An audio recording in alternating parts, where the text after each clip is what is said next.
അല്ലാഹു തആല ശഅബാനിൻ്റെ പകുതിയിലെ രാത്രിയിൽ അഥവാ 15-ന്റെ രാത്രിയിൽ അടിമകൾക്ക് മുന്നിൽ പ്രത്യക്ഷപ്പെടും.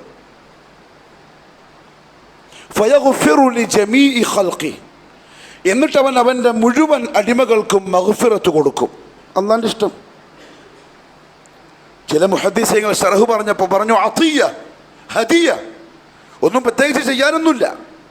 അങ്ങനെയുള്ളതിനെ കൊണ്ട് ആ രാത്രി പ്രത്യേകിച്ച് ഒന്നും ചെയ്യാനില്ല. ചെയ്യാനുണ്ടെങ്കിൽ ഇത് പറഞ്ഞ റസൂലുള്ളാഹി സ്വല്ലല്ലാഹി അലൈഹി വസല്ലം ചെയ്യും, സഹാബാക്കൾ ചെയ്യും, ഇമാമിയങ്ങൾ പറഞ്ഞു തരും. അങ്ങനെ ഒന്നുമില്ല. 3 യാസീനില്ല, 3 ദുഖാനില്ല, പ്രത്യേകിച്ച് തൗബ ഇസ്തിഗ്ഫാർ, അങ്ങനെ ഒന്നുമില്ല. പ്രത്യേകിച്ച് നിസ്കാരമില്ല, വൈകുന്നേരം പായസം വെക്കലില്ല. മാത്രമല്ല ചില ഈ ഹദീസിൻ്റെ ബാക്കി ഭാഗത്തിൽ ഫസൂമു ഫഖൂമു ലൈലഹ വസൂമു നഹാറഹ വൈഫാൻ, അത് ചർച്ചക്കേ ഇല്ല. അതുകൊണ്ട് നിങ്ങൾ രാത്രി നിന്ന് നിസ്കരിക്കണം, പകലിൽ നോമ്പെടുക്കണം, ഇല്ല, അത് സഹീഹയല്ല.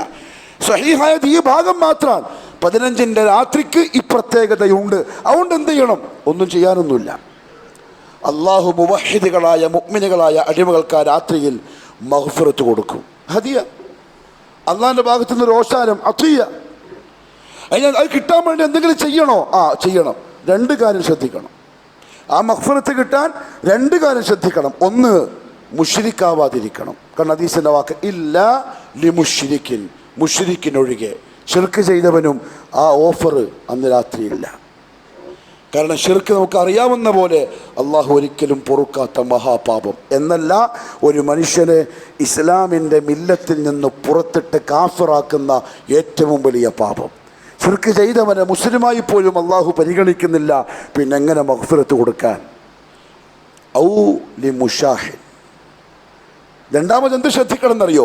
മുഷാഹിനാവരുത്, അഥവാ ആരോടും ദേഷ്യമുള്ള, വെറുപ്പുള്ള, പകയുള്ള, അസൂയയുള്ള, പിണക്കമുള്ള മുവഹിദാവരുത്. അവനും ഈ ഓഫറില്ല. 2025 ഇത് പറയുമ്പം ഒരൊറ്റ വീട്ടിലൊരു ഉമ്മാൻ്റെ ഗർഭാശയത്തിൽ നിന്ന് പുറത്തേക്ക് വന്ന കൂടപ്പിറപ്പുകൾ വരെ നിസ്സാരമായ ദുനിയാവിന് വേണ്ടി പിണങ്ങിക്കഴിയുന്ന കാലമാണിത്. അനുജൻ ജ്യേഷ്ഠനെ കണ്ട മുണ്ടൂല, ജ്യേഷ്ഠൻ അനിയനെ കണ്ട ഓടിപ്പോവും. ആങ്ങളെയും പെങ്ങളും തമ്മിൽ ബന്ധമില്ല. ഒരൊറ്റ വീട്ടിൽ താമസിക്കുന്നവര് ബന്ധമില്ല. അവര് വർഷങ്ങളായി പിണക്കത്തിലാണ്. എന്റെ പിണക്കത്തിന് കാരണം ദുനിയാവും അവന്റെ ഹവയും മാത്രം.